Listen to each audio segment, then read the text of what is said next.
सुंदर शोभित हुए। तत्राति सुशोभिताभिर भगवान देवकी सुतः मध्ये मणिनां हैमानां महामरकतो जथा। जैसे मणियों में मरकत मणि शोभित होती हैं, उसी प्रकार वैजयंती मालाओं के बीच में, गोपियों के बीच में श्याम सुंदर परम शोभित हुए। बीच में श्याम सुंदर जी कहते हैं, राधे तुम्हें नृत्य करना है। राधा जी कहती हैं, प्यारे तुमने तो ठुमका लगा के नृत्य करो है, लेकिन सखियां भी हैं ना, तो सभी मिलकर के बनोपवन के बीच में वृंदावन की कंजकुटीर में नृत्य करने लगी हैं। वृंदावन देखो रे, गोकुल को देखो रे, मुरली आवाज रे, संग संग राधा नाचे रे। गोकुल में देखो, वृंदावन में देखो रे, मुरली बाज रे, श्याम संग राधा नाचे रे। गोकुल को देखो, वृंदावन को देखो रे, मुरली बाज रे, श्याम संग राधा नाचे रे। गोकुल में देखो, वृंदावन में देखो रे, मुरली बाज रे, श्याम संग राधा नाचे रे। नाचे रे नाचे रे नाचे रे नाचे, राम संग राधा नाचे रे। ओ नाच रे नाच रे नाच रे नाच रे, श्याम संग राधा नाचे रे। राधा नाचे रे, राधा श्याम संग राधा नाचे रे।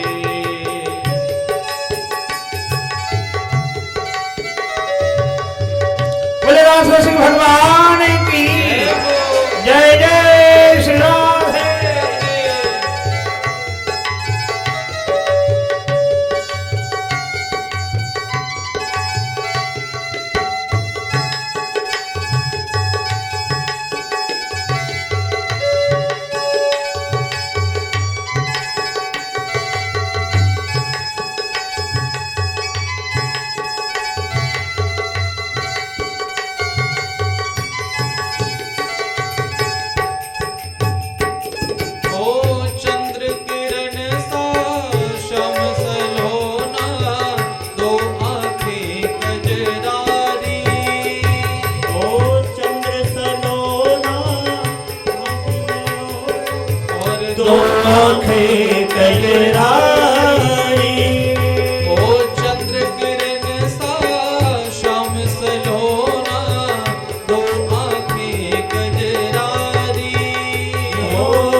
के मीठी मुरलिया ओ छम छम नाचे राधा रानी सुन के मीठी मुरलिया छम छम नाचे राधा रानी सुन के मीठी मुरलिया और शाम छवि पर सब बलिहारी ग्वाल वाल और गैया शाम छवि पे सब बलिहारी और सब गैया ओ सरर सरर चाले रे शरर शरर चाले रे मधुरपुर भैया रे शरर शरर चाले रे मधुवीपुर मैया रे घाघर आजे रे श्याम संग राधा नाचे रे श्याम श्याम राधा नाचे रे गोकुल में देखो वृंदावन में देखो रे मुरली बाजे रे श्याम संग जय हो श्याम संग राधा नाचे रे ओ श्याम संग राधा नाचे रे श्याम संग राधा नाचे रे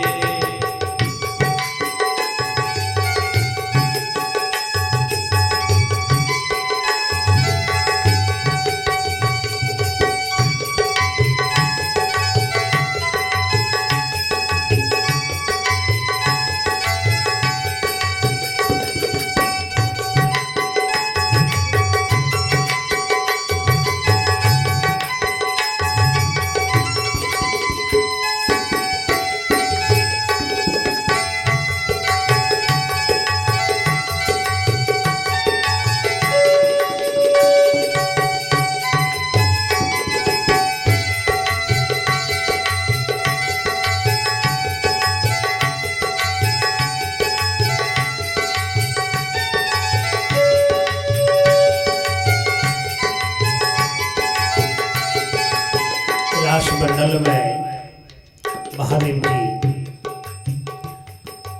दर्शन करने के काजे दौड़ करके आए थे और जब अंदर में जाने लगे गोपियों ने रोका। देखो यहाँ सब गोपियां हैं, यहाँ कोई पुरुष का प्रवेश नहीं है। महादेव जी खुद गोपी वेश बनाए करके और रास नृत्य में शामिल होते हैं। ओ जमुना तट पर बंसी बट पर कान्हा रास रचाए ओ जमुना तट पर बंसी बट पर कान्हा रास रचाए। ओ जमुना तट पर बंसी बट पर कान्हा रास रचाए यमुना तट पर बंसी बट पर कान्हा रास रचाए। ओ गोपी बनकर शंकर आए गोपेश्वर कहलाए गोपी बनकर शंकर आए गोपेश्वर कहलाए। डम डम डम डमरू बाजे डम डम डमरू बाजे कान्हा की मुरली पे डम डम डमरू बाजे कान्हा के मुरली पे। ओ सब जग नाचे रे श्याम संग राधा नाचे रे श्याम श्याम राधा नाचे रे। ओ गोकुल में देखो वृंदावन में देखो रे मुरली बाजे बाजे रे श्याम संग राधा नाचे रे श्याम श्याम संग राधा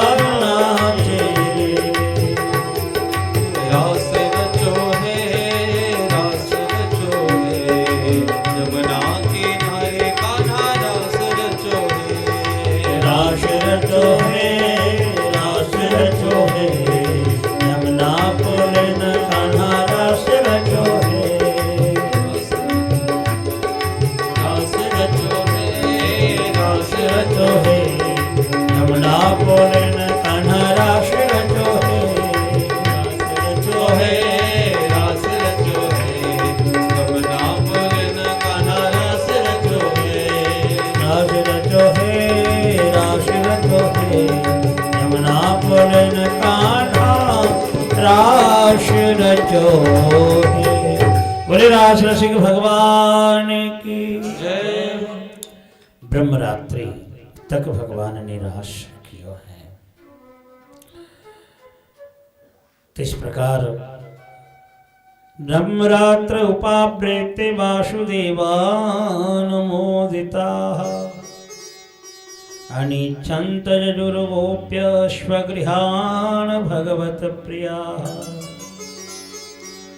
ब्रह्मरात्रि 71 युग मनवंतर में ब्रह्मा जी को एक दिन हो गए हैं। तो ऐसे ब्रह्मा जी की एक रात्रि तक भगवान ने रास रचाई है। तो हे राजन, इन रास मंडल में दंडकारण्य में जितने भी ऋषि ध्यान धारण कर रहे थे, यो भी त्रेता युग के भी ऋषि तपस्या करके और गोपी स्वरूप धारण करके आज भगवान के साथ रास रचा है।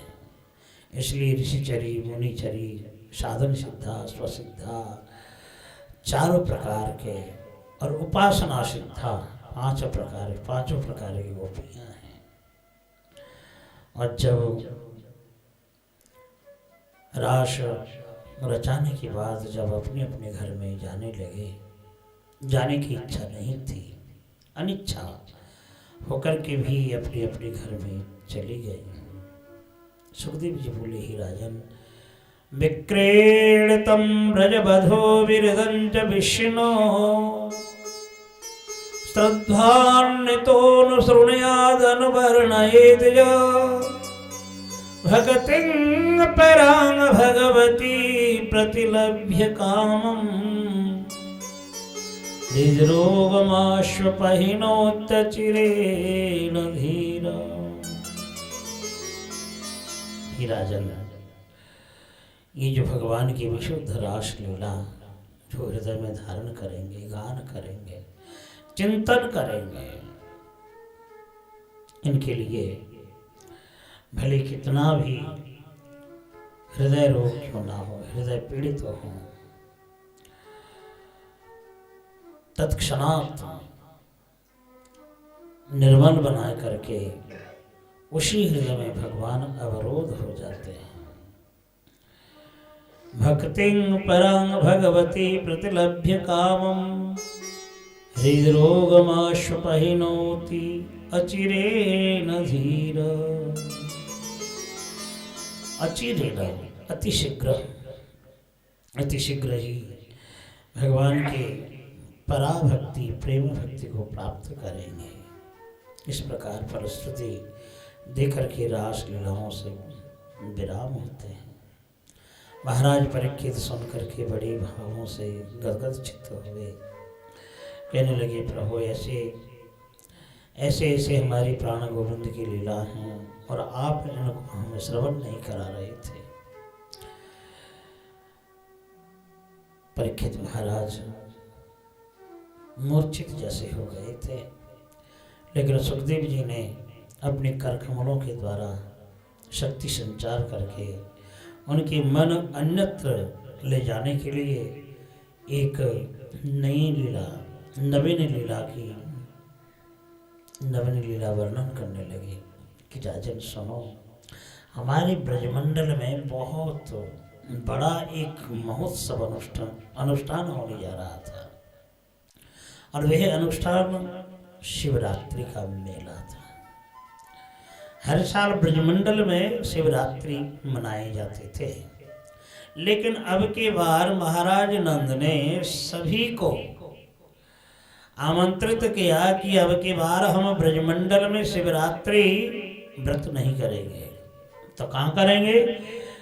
मथुरा के वायु कोण में अंबिका देवी का वन है, अंबिका वन है, और महासरस्वती जी की नदी भी है, ब्रह्म नदी। तो उस पावन नदी में स्नान करके महादेव जी का पूजन करेंगे, पार्वती जी की पूजन करके और दान दक्षिणा करेंगे, रात्रि जागरण करके चले आएंगे। तो सभी ब्रजवासियों को लेके मथुरा पहुंचे और ब्रह्म नदी में स्नान करके महादेव जी का पूजन, पार्वती जी की पूजन, गणेशादियों का पूजन करके, श्री गणेश करके, और सब ब्रजवासियों ने अपने अपने बालकों के द्वारा दान कराने लगे, बिल्कुल अभ्यास कराने लगे। मथुरा में इतना शोर भयो कि देखो ब्रजमंडल ते आए के ब्रजवासी कितनी धन दान कर रहे हैं, गोदान कर रहे हैं, वस्त्र आभूषण, पूरी मथुरा में हलचल मच गयो। भैया ऐसो दान तो कावने ना करो कि ब्रजमंडल से आए के जैसे कर रहे हैं। अब सब देखवे आमे, कसूले में आमे, चारों तरफ, और ब्रजवासी एकत्रित होकर के नृत्य करने लगे, गाने लगे। एक महादेव जी का भाई गुणगान, ब्रजवासी जब महादेव जी का गुणगान गा रहे हैं तो एक हमारे महाराज जी भी प्यारे गांव के ब्रजवासियों को देख के मुस्कुरा रहे हैं। जब बाबा रूठ जाते ना तो एक ही बात कहते हैं, हम तो गांव, मैं तो अपने गांव जा रहा हूँ, तुम रहो। हम ना रहे रविवार, हम तो जा रहे हैं अपने गांव। तो अपने गांव के ब्रजवासी आए।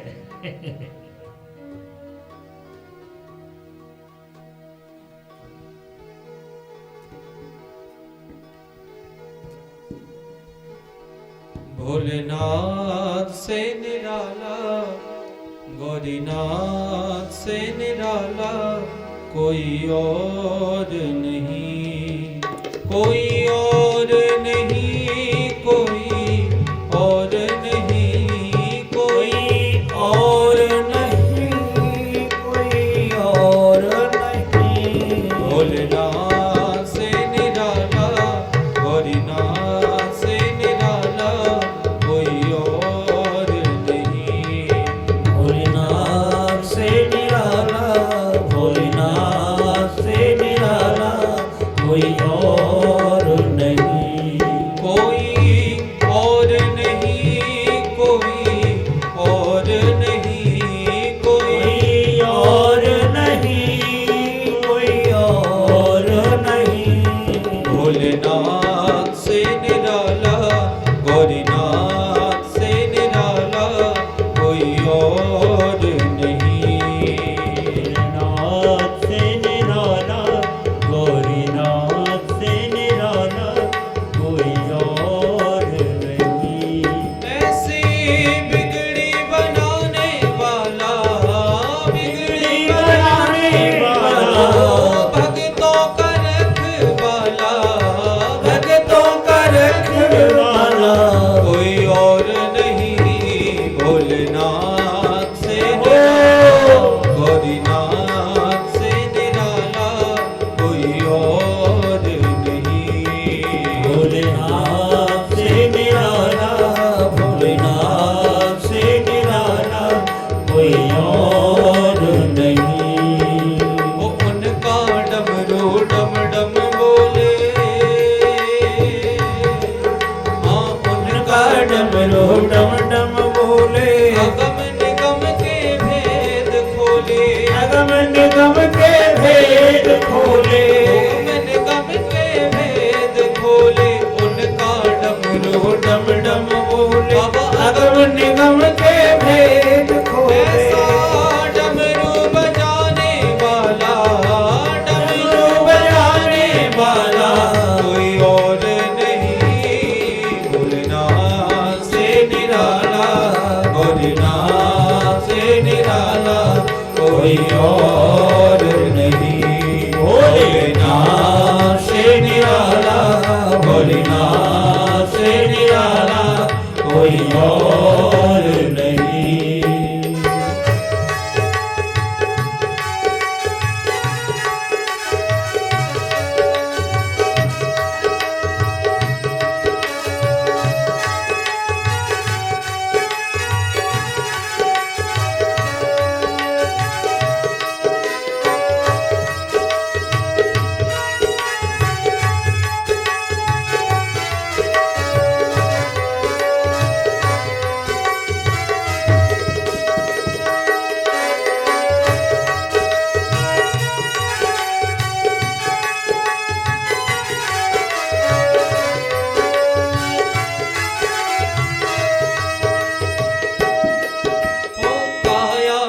जब करवट बदले, हाँ काया जब जब करवट बदले, आप चमकते अगले पिछले, आप चमकते अगले पिछले, आप चमकते अगले पिछले, आप चमकते अगले पिछले। काया जब जब करवट बदले, पाप चमकते अगले पिछले।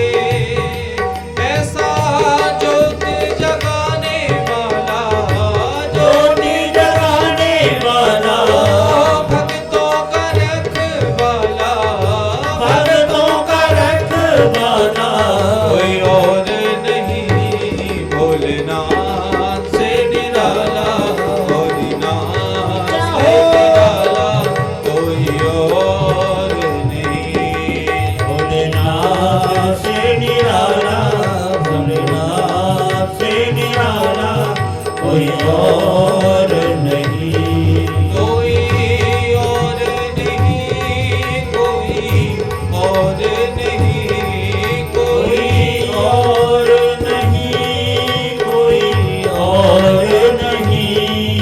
भोलेनाथ से निराला, भोलेनाथ से निराला कोई और नहीं।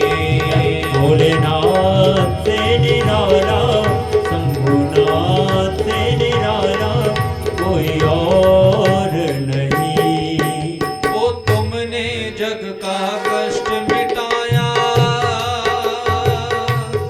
ओ तुमने जग का कष्ट मिटाया, मुझको बाबा क्यों बिसराया, ओ मुझको बाबा क्यों बिसराया, मुझको बाबा क्यों बिसराया, ओ मुझको बाबा क्यों बिसराया। तुमने जग का कष्ट मिटाया, मुझको बाबा क्यों बिसराया, ओ बाबा बिसराया, अब तो मुझको बचाने वाला, मुझको बचाने वाला कोई और नहीं।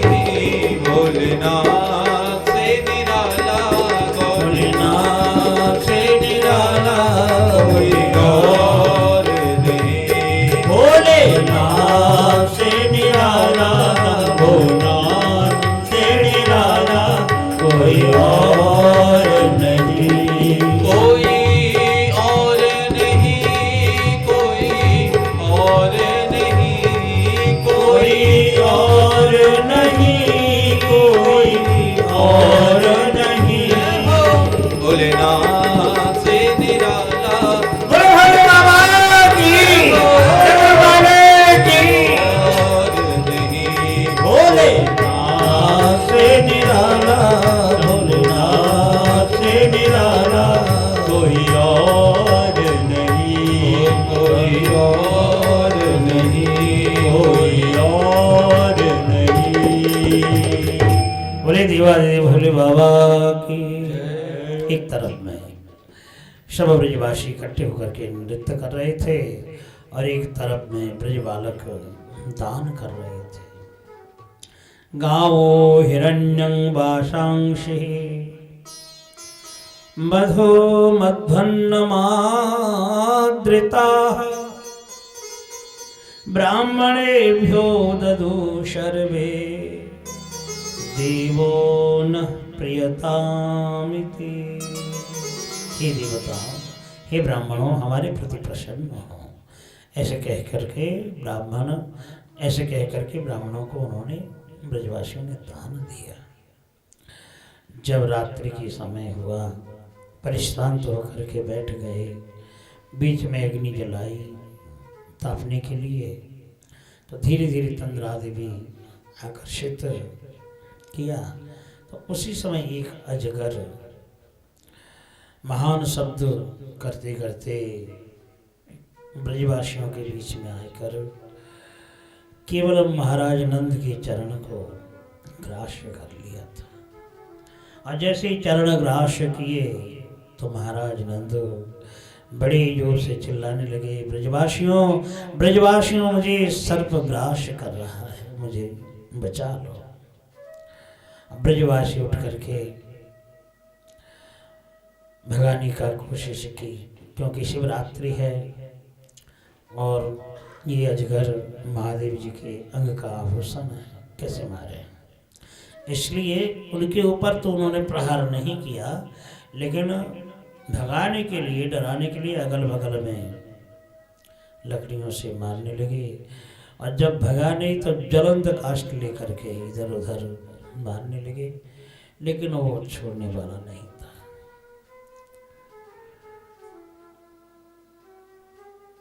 जब नंद बाबा सोच में पड़ गए, अब करूं क्या। कान्हा अभी सो रहे है, बालक है, पूरा दिन मेहनत करो है, परिश्रम करो है, मैं कैसे बुलाऊं। और इन ब्रजवासियों से मुझे रक्षा नहीं हो रहा है। अंत में कन्हैया को बुलाना पड़ा, हितात मुझे सर्प ग्राह्य कर रहा है। जब भगवान श्री कृष्ण ने सुना और उठ करके चरण प्रहार की, और चरण प्रहार करते ही बड़ी अद्भुत दिव्य सर्प बन करके खड़े हो गए। कन्हैया बोले, तुम कौन हो? हमारे या वन में इतने सब ब्रजवासी इधर उधर एक जगह में रह रहे हैं, और किसी को ना स्पर्श क्यों, और केवल हमारे पिताजी के चरण क्यों ग्रास किए, चरण क्यों ग्रास करी है। तो वह दिव्य पुरुष कहने लगे कि देखो प्रभु, मैं सुदर्शन नामक गंधर्व था, बड़ा ही सुंदर रूप था। एक समय ऋषि अष्टावक्र जी इसी वन के भीतर से निकल रहे थे, तो उनकी वक्रता गतियों को देख करके मैं भी व्यंग करने लगा, टेढ़ी मेढ़ी चालों से चलने लगा। तो ऋषि अष्टावक्र की दया हुई कि देखो कितना सुंदर तो रूप है, और विधाता ने इनके लिए पाँव सुंदर नहीं दिए, मेरे जैसे टेढ़े चल रहा है। तो उन्होंने संबोधित करते हुए कहा कि देख दिव्य बालक, तेरा जब शरीर ऐसा टेढ़ा मेढ़ा है तो तेरा सुंदर शरीर बन जाएगा, लेकिन मुझे देख करके हंसी करने के लिए या व्यंग करने के लिए चल रहा है वक्र गति के स्वरूप में, तो अजगर बन जाएगा। तो सुदर्शन गंधर्व बोले कि प्रभु, मैंने तो उनकी हंसी उड़ाई थी, व्यंग की थी, इसलिए मुझे अजगर जोनी मिला, और आपके श्री चरण प्राप्त करके मैं उद्धार हो गया। तो भगवान के चरण प्राप्त करके वह गंधर्व अपने स्वर्ग में जाते समय भगवान के ही नामों की महिमा वर्णन करके चले गए। जन्नाम गृह्णन् अखिलान् श्रोतॄणामात्मानमेव वा सद्यः पुनाति किं भूय तैश्च पृष्ठपदाहिते। इनके नाम कीर्तन करने से ब्रह्मांड से बैतरणी नदी से उद्धार हो जावे हैं। और किसी को भगवान अपने चरणों से प्रघात करें तो ही प्रभु उन चरणों से स्पर्श होते हुए वह उद्धार नहीं होगा। ये तो आपकी असीम कृपा है कि चरण स्पर्श करने का तो सौभाग्य मिला। सुदर्शन गंधर्वों ने स्तव की और वंदना करके परिक्रमा लगा करके चले गए। तो इस प्रकार ब्रजवासी सुबह होते ही अपने अपने ब्रजमंडल में चले आए। बोले भक्तवत्सल भगवान की। सुखदेव जी वर्णन करने लगे, हे राजन, राम कृष्ण दोनों जब वृंदावन के भीतर जाते गौ चराने के लिए, गोपियाँ एकत्रित होकर के गुणानुवाद कीर्तन करती, मैया यशोमती जी के पास बैठ करके सराहना करती कि नंदरानी तुम्हारे कृष्ण और बलराम दोनों जोड़ी बड़ी सुंदर है। जब गौ चरावे हैं सखाओं के बीच में समन बरसे हैं, स्वर्ग से नगाड़े बजावे हैं गंधर्व लोग, देवांगनाएं दर्शन करने के लिए विमानों में आए करके पुष्प वर्षा करती हैं। तो इसको जुगल गीत कहा गया है। एक समय गिरिराज की तराटे में छोटे छोटे छड़ी लेकर के राखा नृत्य कर रहे थे।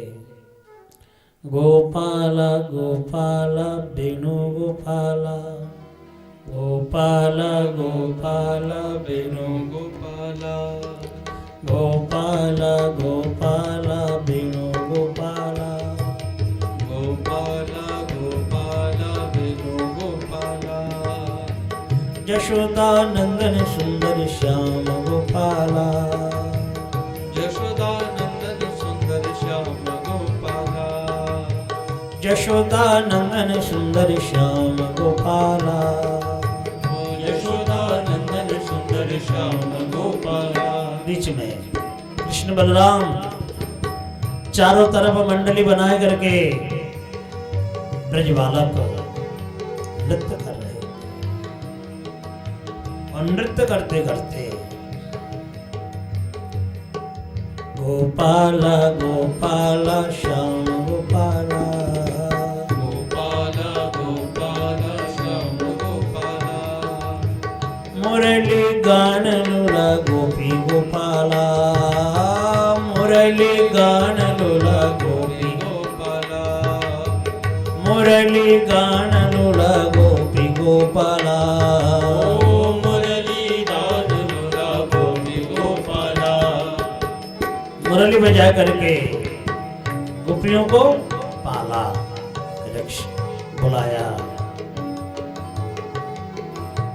यशोदा नंदन सुंदर श्याम गोपाला, यशोदा नंदन सुंदर श्याम गोपाला, राधे राधे राधे राधे राधे गोपाला, राधे राधे राधे राधे राधे गोपाला, राधे राधे राधे राधे राधे गोपाला।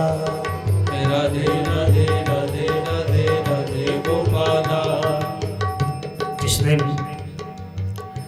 बछड़ा चराने के लिए गोपाष्टमी के दिन वृंदावन में गए थे और सखियां सुन चुकी कि हमारे गोपाल बछड़ा चराने गया है, तो उसी समय राधा जी ध्यान में बैठी हुई थी। श्याम सुंदर ने अपनी सबल सखा भेजा कि तुम जाओ और जावट में जाए करके हमारी बात बताओ, लेकिन जटिला आने नहीं दे। जब सुबल जी पहुंचे, सुबल जी को पूछा गया क्यों आया, सुबल जी कहते हैं मेरे बछड़े खो गए हैं, तो ढूंढत ढूंढत यहाँ तक आए गए हो। अच्छा, तो हमारे घर में आ गए होगा, घर में घुस गए होगा तेरा बछड़ा। जटिला कहती है अब मुझे पता ना है, हम तो बहुत दूर दूर तक ढूंढ चुके, शायद आसपास में या आ गया हो।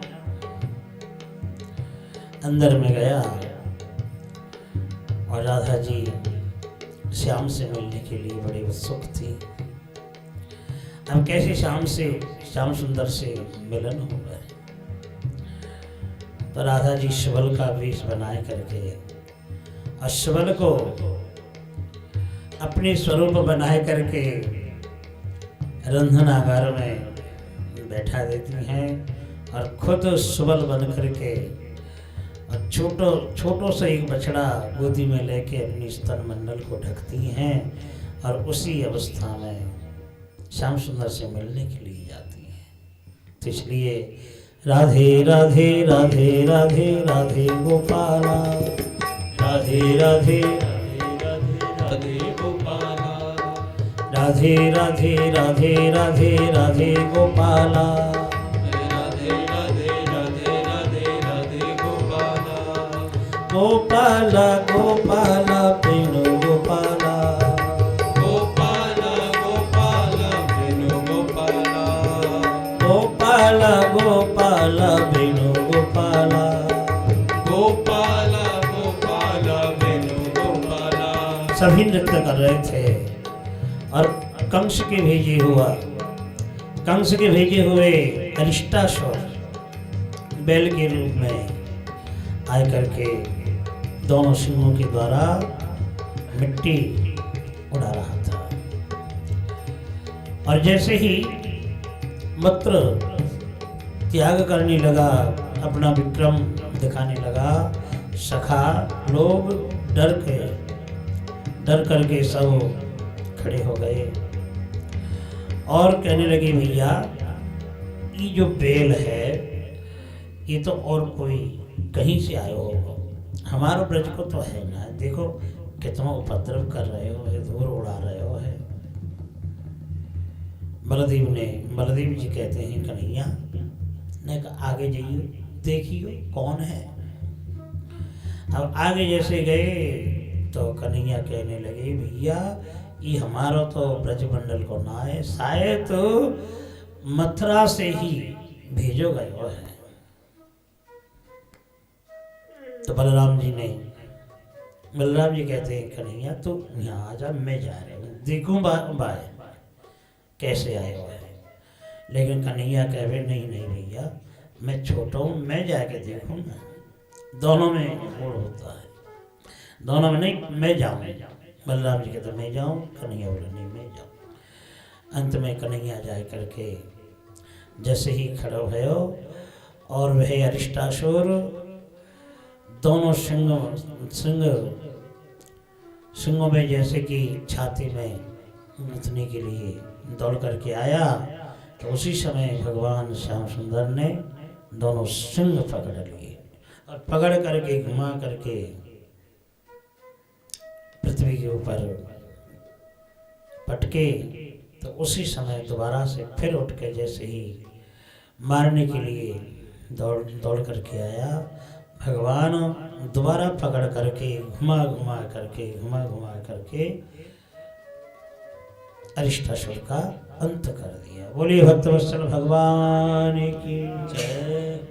एवं ककुतमिनं हत्वा स्तूयमानं स्वजातिभिः विवेश गोष्ठं शबलो गोपीनां नयनोत्सवः। इस प्रकार ककुतमिनं उस बेल को अरिष्टासुर को मार करके सखाओं के बीच में आए करके आनंदित हुए, शोभित हुए और कंधों में हाथ रख करके गाने गाए करके अपने अपने घर गए और कहने लगे आज हमारो कन्हैया ने एक महान असुर मारो है, बेल के रूप धारण करके आयो और वह असुर समाप्त कर दिया है। ब्रजवासी कन्हैया को सराहना करें, बलदेव भी बार बार प्रशंसा करते रहे, तो यह बात पूरी ब्रजमंडल में फैल गई कि आज हमारो कन्हैया ने अरिष्टासुर को निधन किया है। अब बेल का स्वरूप गौ का स्वरूप हो, इस कारण जो नित्य लीला में श्याम सुंदर जी रास कर रहे हैं, तो नित्य रास में जब श्याम सुंदर जी पधारे तो राधा जी पहले ही रोक देती हैं कि नहीं, हमारे रास मंडल में प्रवेश करने को कोई अधिकार नहीं है। श्याम सुंदर जी बोले क्यों, मैं बिना तो तुम्हारे रास हो ही नहीं सकता, भले ही हम रास नहीं करेंगे लेकिन हम तुम्हें प्रवेश नहीं करने देंगे। अपराध क्या, बोले अपराध यही है कि आज आपने गौ हत्या की है, गौ हत्या की है। कृष्ण बोले, श्याम सुंदर बोले कि देखो मैंने असुर मारे, ये दुष्ट असुर मथुरा से भेजो गयो हो महाराज कंस के द्वारा, हमारे ब्रजमंडल उजाड़वे के काज है, और तुम कह रही हो कि मैंने गोहत्या की। मैंने गोहत्या नहीं करी। राधा जी सखियां एक संग में कहने लगी कि देखो ठीक है आपने गोहत्या नहीं करी, लेकिन एक बात बताओ, हम तो गवारी ना है, हम तो कछु जाने नहीं ना, हम स्कूल में गए पढ़वे का जी, लेकिन एक बात बताओ, जब इंद्र ने वृत्रासुर मारो, तो वृत्रासुर तो एक असुर हो, यज्ञ कुंड ते उत्पन्न भयो, तो यज्ञ कुंड में ते उत्पन्न भयो, तो फिर मारवे के बाद ब्रह्म हत्या लाल रंग के वस्त्र धारण करके ग्रास करवे के ताए कैसे आगे बढ़ो, ये बात बता दो। श्याम सुंदर चौंक गए, अरे इतनी बड़ी बात तुम कहां से सुन ली? अरे हम कहां से सुने ना सुने, बात पीछे है, बताओ अरिष्टासुर मारवे के बाद ब्रह्म हत्या को पाप लगो या नहीं लगो? श्याम सुंदर बोले कि लगो। फिर बिन को इंद्र को पाप लग सके है तो फिर हम तुम्हारे क्यों नहीं लगेगा? तुम कौन हो, पाप नहीं लगे? कन्हैया हाथ जोड़ करके कहने लग गए हो, फिर बताओ प्रायश्चित हम क्या करें इसके लिए? जब हमने गोहत्या करी है तो गोहत्या से हम कैसे मुक्त हो गए?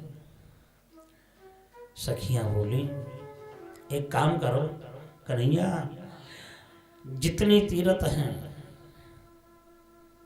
सब तीर्थ में नहा के आओ।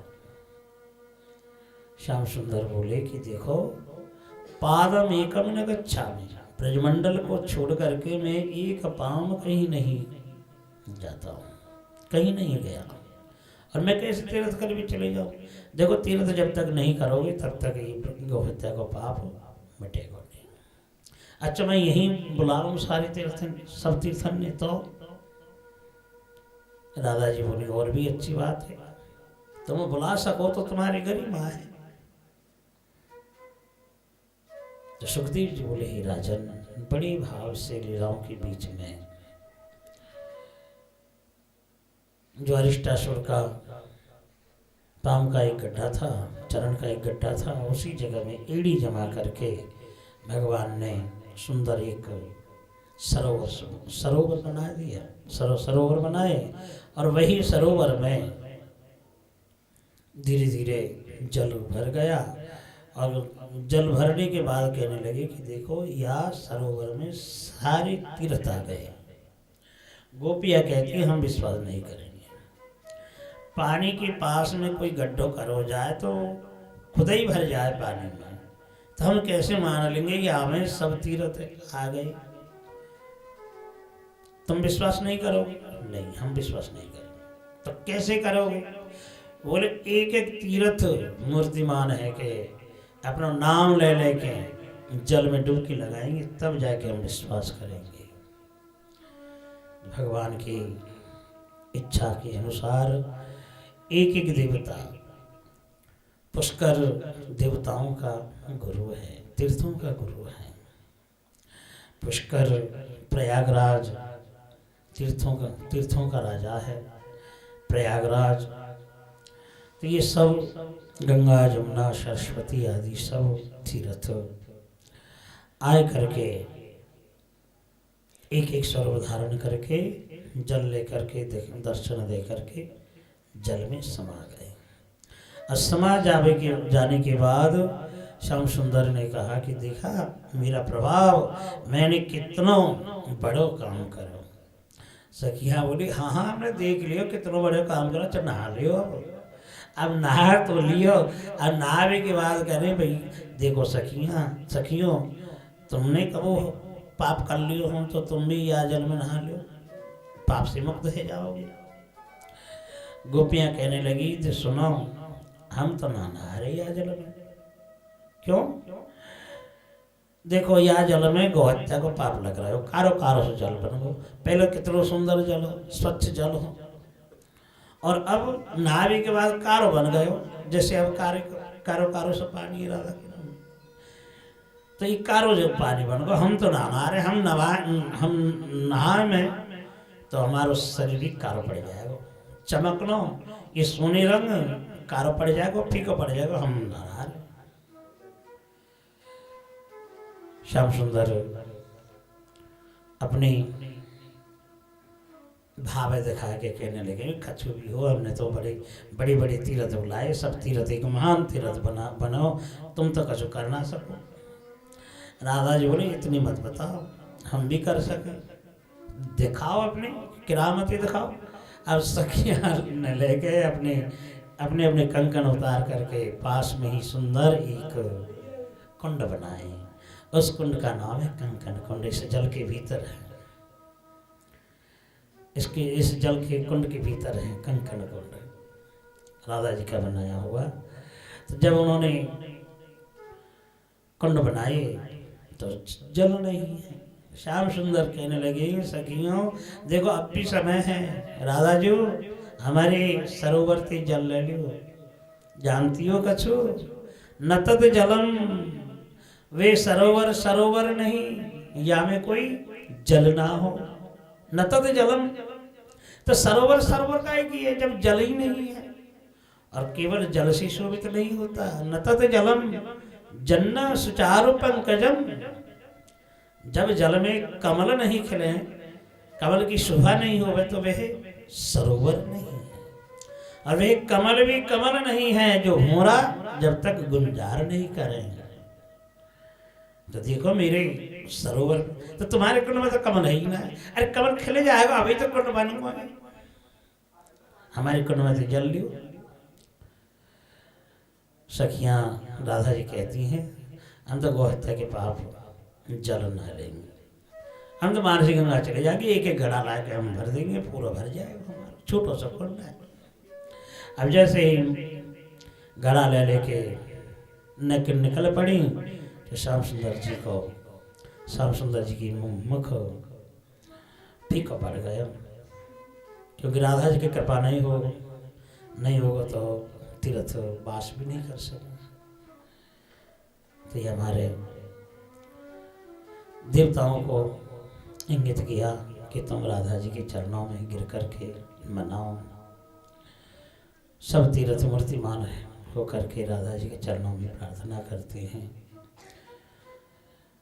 कदा करिष्यसि मां कृपा कटाक्ष भाजनम, हे राधे तुम कब कृपा करोगे, हमारे प्रति कब निहार होगी, कब तक कृपा करोगी, ऊंचे बरसाने वाले। तो राधा रानी को मनाने लगी। राधा जी हंसती हैं और श्याम सुंदर की तरफ देखती हैं, प्यारे कैसे देवता हमारे चरण में आके कैसे गिड़गिड़ा रहे हैं, ले जाओ अपने देवता ने।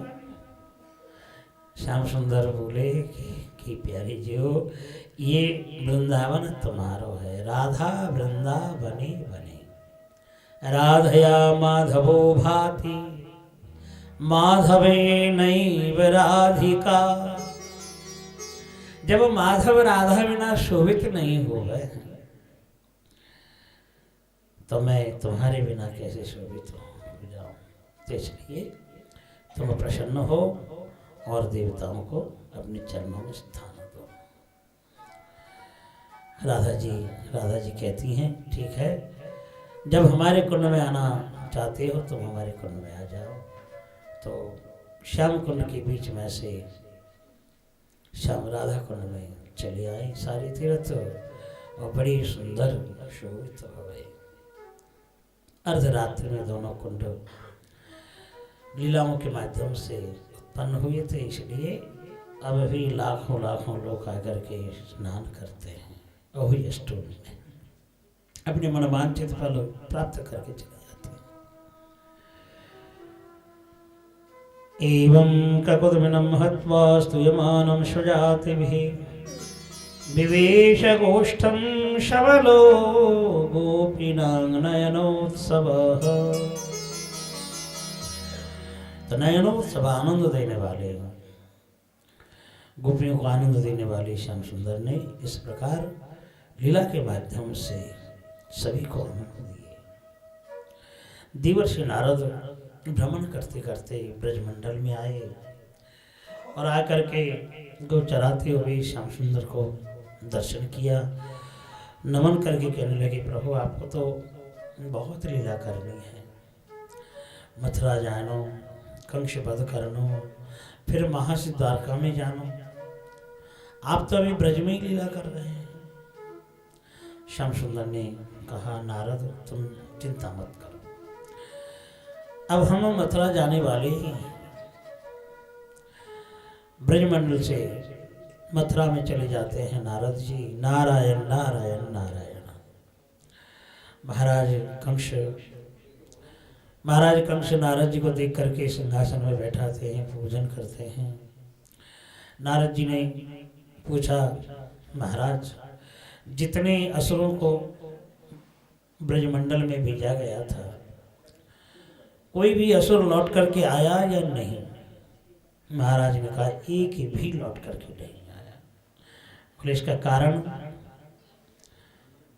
महाराज कंस बोले कि इसका कारण तो मुझे कोई मालूम नहीं चल रहा है। बोले देखो इसका कारण मैं जानूं। बोले आप क्या जानो? बोले देखो ये जो ब्रजमंडल में कृष्ण और बलराम हैं ये दोनों ही वसुदेव जी के ही बेटे हैं।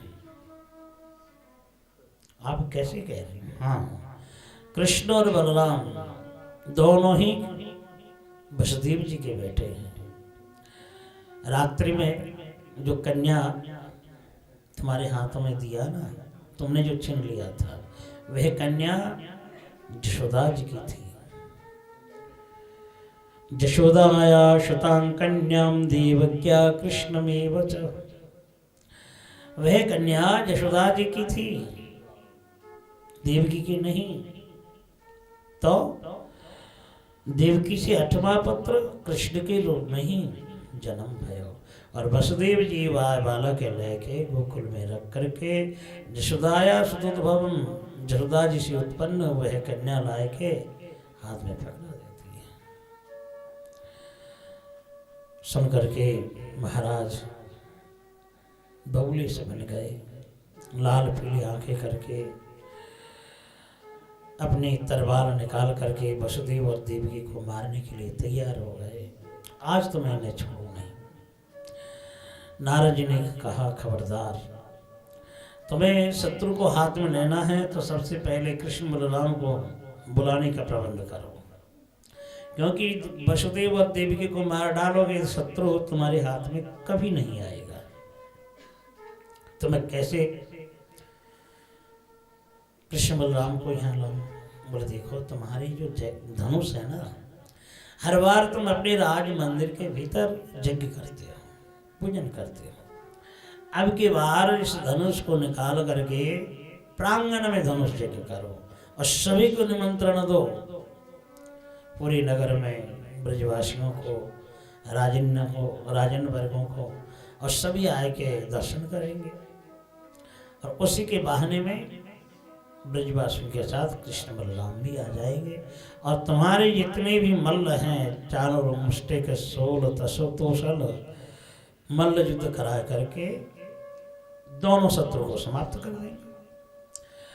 तुम्हारा कोई दोष लगेगा नहीं, शत्रु समाप्त हो जाएगा।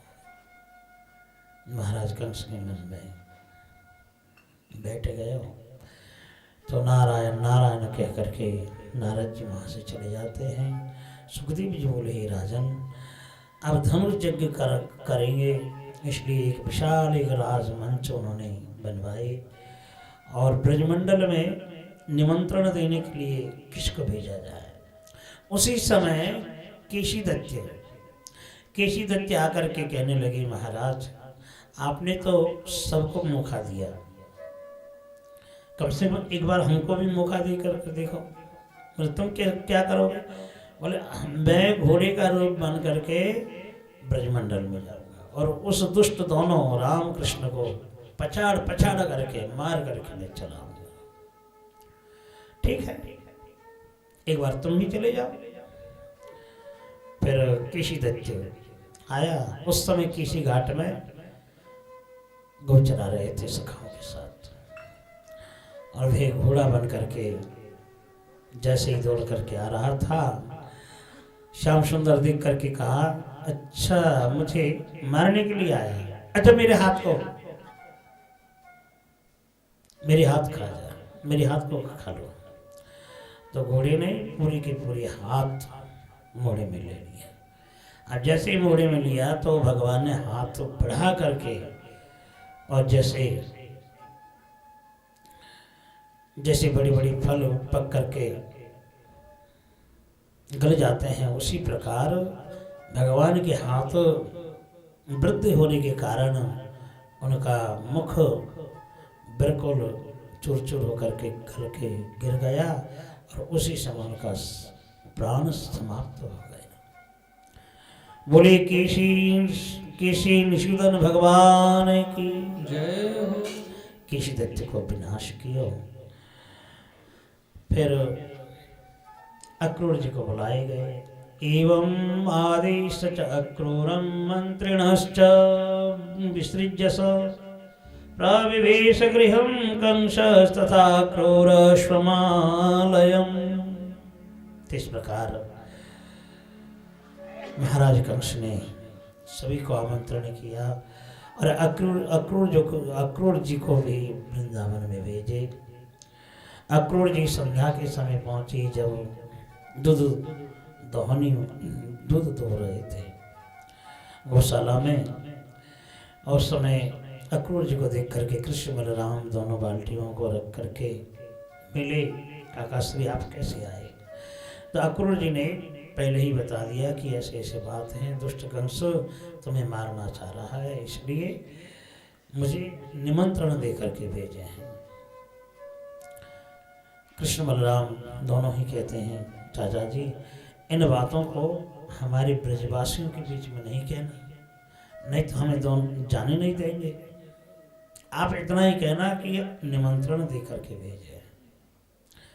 तो अक्रूर जी को साथ लेकर के राज मंदिर प्रवेश किए और सब ब्रजवासियों को बुलाए। महाराज नंद बीच में बैठ करके अक्रूर जी को साथ लेकर के भोजन करते हैं, और भोजन करने के बाद जब बैठे तब अक्रूर जी बोले कि ऐसे ऐसे बात हैं, महाराज बड़ी धूमधाम से धनुष यज्ञ कर रहे हैं, रंगमंच भी बनाए देखने के लिए, तो इसलिए आप सभी को निमंत्रण है और कल सुबह सुबह ही निकलना है। तो नंदराय जी बोले ठीक है, हम सुबह निकलेंगे। इतने में कृष्ण बलराम दोनों खड़े होके बोले, बाबा हम भी मथुरापुरी दर्शन करने जाएंगे। जशोदा जी पीछे से कहती हैं कन्हैया नहीं, ये बालकन को काम नहीं है, ये तो निमंत्रण में जा रहे हैं, ये तो धनुष यज्ञ देखने के कार्य जा रहे हैं, वहाँ के नज़ारे कैसे कैसे लोग आएंगे, तुम्हारे वहाँ कोई काम नहीं है, जावे को कोई जरूरत नहीं है। लेकिन कृष्ण बलराम कहने लगे मैया हम मथुरापुरी दर्शन करने न जाए। नंद बाबा इतने में कहने लगे कि कोई बात नहीं, हम लेके जाएंगे। यशोदा तुम शांत हो जाओ, हम इनको लेके जाएंगे और जैसे ले जाएंगे ऐसे ही हम लेके आएंगे। तो रात्रि में कह करके सो गए और कृष्ण बलराम सुबह ही उठ करके नहा धो करके सुंदर वस्त्र पहन करके रथ में बैठ गए। नंद महाराज सब ब्रजवासियों को लेके बैलगाड़ी में बैठ करके मथुरा की ओर चले गए। अक्रूर जी जाते समय अक्रूर जी को कहा कि देखो सावधानी से हमारे गोपाल को लाना और जल्दी आना। अब जल्दी आने के लिए नंदराय जी ने कहा था, इधर में सुबह होते ही गोपियों को मालूम चला कि हमारी प्राण प्यारे मथुरा जा रहा है। मथुरा जाने का संवाद प्राप्त करके गोपियाँ सब आ गई और रथ के चारों तरफ खड़ी हो जाती हैं। रथ के चारों तरफ खड़ी हो जाती हैं और जैसे ही खड़ी हो जाती हैं अक्रूर रथ चला नहीं पा रहे और उस समय गोपियाँ कहती हैं, हे विधाता हमारे प्राण प्यारे को मिला करके अब लेके क्यों जा रहे हो? अहो विधाता स्तविन क्वचित दया संयोज्य मैत्रा प्रणयेन देहिना तांश्चाकृतार्थान् वियुनंक्ष पार्थकम् विक्रीडितं तेर्भगचेष्टितं यथा। गोपियाँ कहने लगी, हो विधाता तुम्हारी नेकी भी दया नहीं है, क्योंकि हमारे प्राण प्यारे को अंतर से लेकर के चली जा रहा है।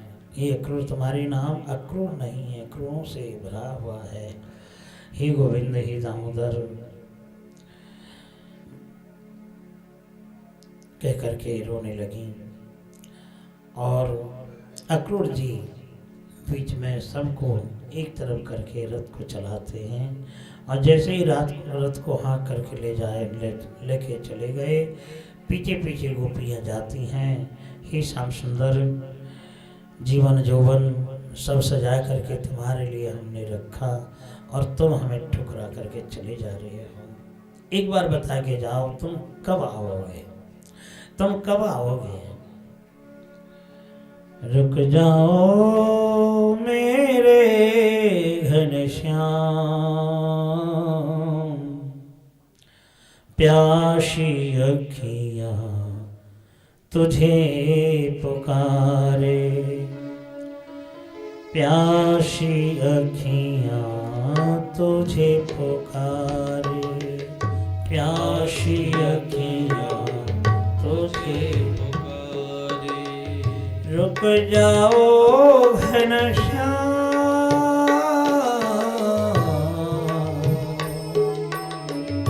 प्यासी अखियाँ तुम्हें पुकारे। रुक जाओ घनश्याम प्यासी अखियाँ तुम्हें पुकारे, प्यासी अखियाँ तुम्हें पुकारे।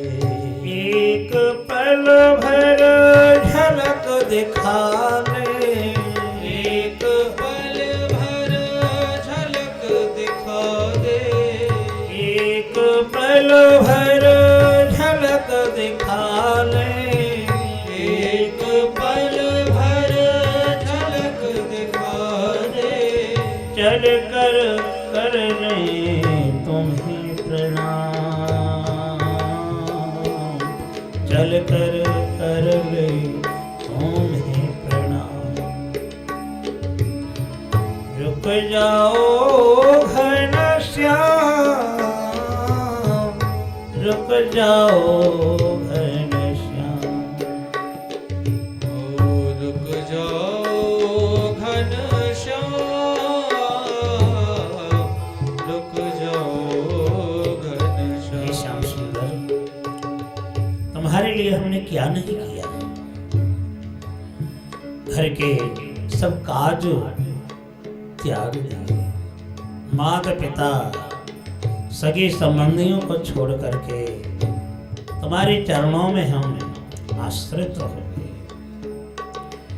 जीवन के श्रृंगार सजाए, जीवन के हम क्या कर श्रृंगार सजाए, जीवन के श्रृंगार सजाए, जीवन के श्रृंगार सजाए।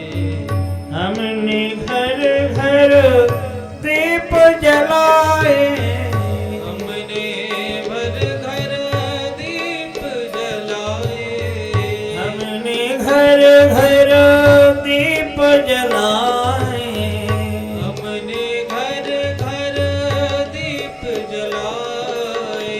किसने किया प्रहार, किसने किया अमंगल माला मोती बिखराए, माला के मोती बिखराए। आशा के मंगल दीपों पर, आशा के मंगल दीपों पर चले लगा कर पूर्ण विश्राम, चले लगा कर पूर्ण विश्राम। प्यासी अखियाँ तुझे पुकारे, प्यासी अखियाँ तुझे पुकारे।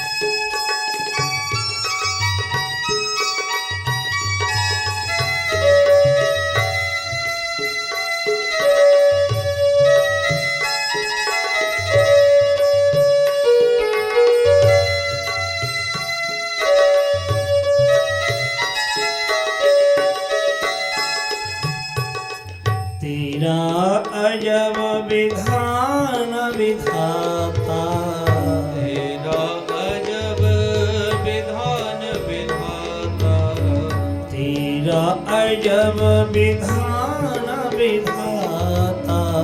तेरा अजब विधान विधाता। क्या अनहोन ये खेल दिखाता,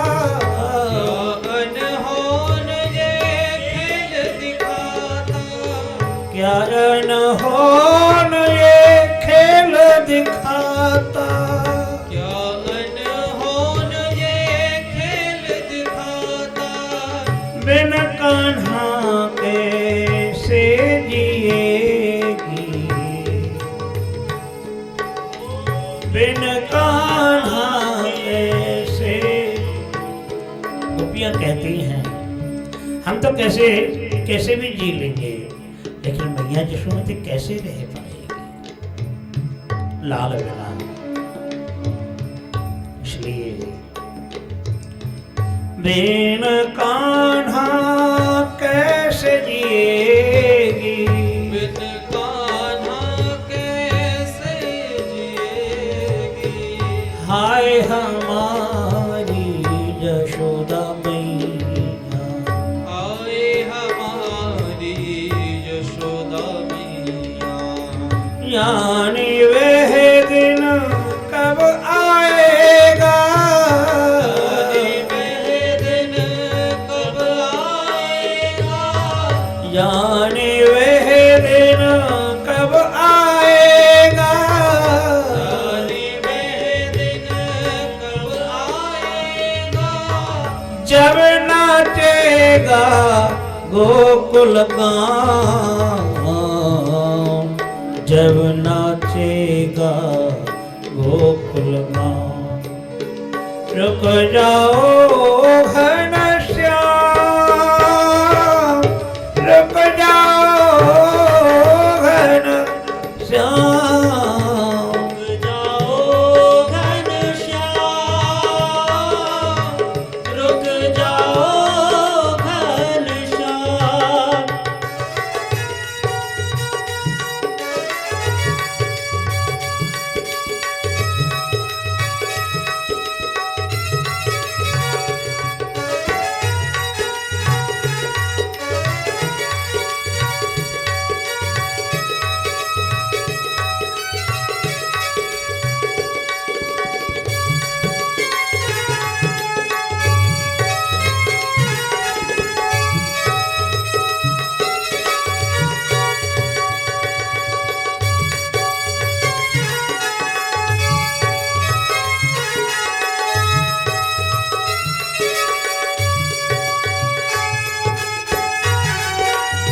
गोपियाँ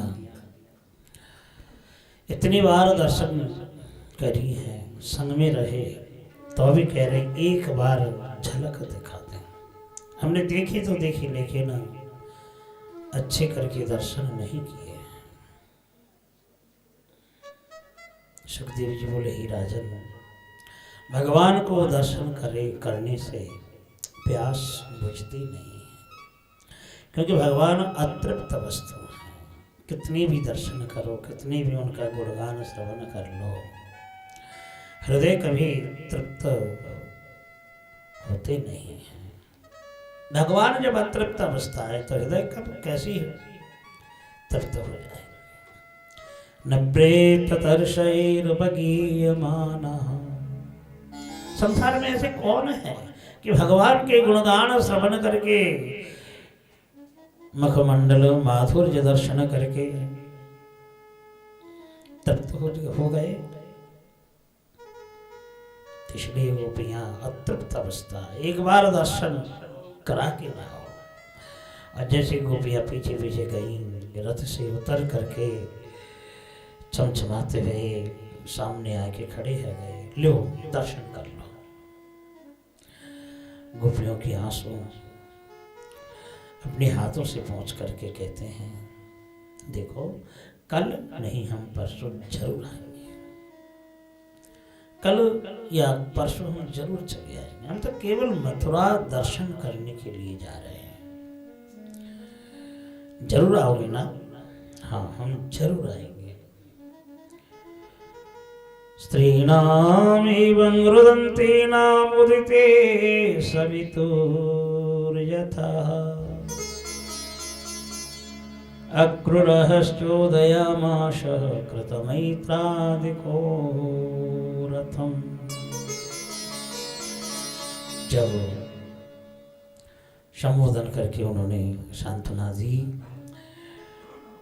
तो आचार्यों का मत है, ब्रज की जो नंदनंदन श्री कृष्ण, यशोदास्तनंदाई, नंदस्तु आत्मज उत्पन्ने, नंद जी का जो आत्मज बेटा नंदनंदन ब्रज में ही रह गए। और वसुदेव जी जो अपना पुत्र ला करके रखे थे, वह वसुदेव एक स्वरूप धारण करके मथुरा में गए। तो ब्रज के कृष्ण कभी ब्रज के बाहर गए नहीं। तो अक्रूर जी के मन में बहुत दुख हो रहा था। देखो, ऐसे राम कृष्ण दोनों को लेके मैं दुष्ट कंस के हाथों में समर्पण करने जा रहा हूँ।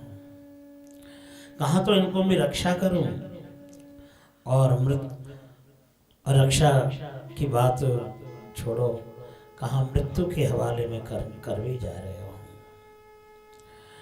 तो भगवान अंतर्यामी हैं।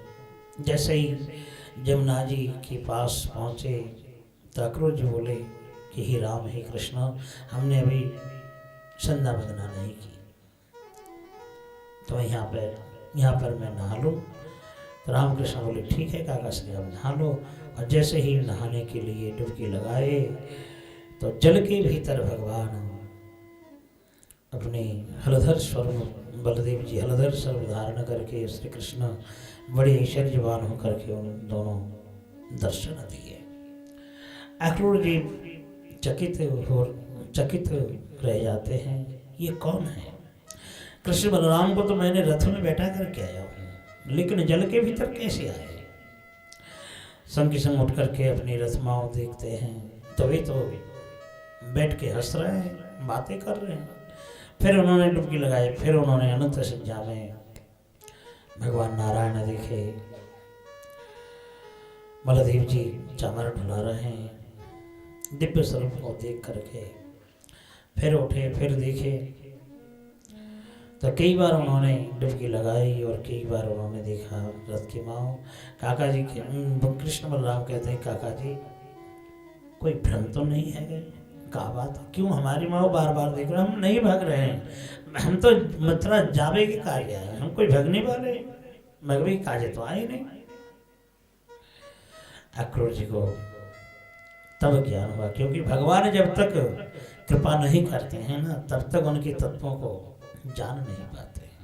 और जब भगवान ने कृपा की अक्रूर के प्रति, तब जाके ज्ञान हुआ कि तो जगदीश्वर है।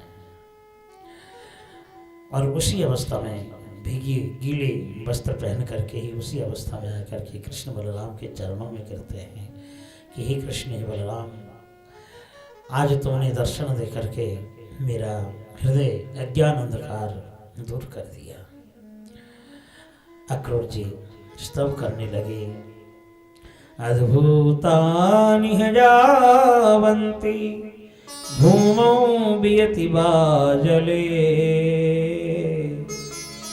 तयि विश्वात्मके तानि किं मे अदृष्टं विपश्यत। ये क्या देख रहे हो? तो ऐसा विचार करके अक्रूर जी भगवान को स्तव करने लगे, प्रणाम करने लगे, बार बार परिक्रमा लगाने लगे कि हे नाथ, मैं कभी नहीं छोड़ूंगा। तो इस प्रकार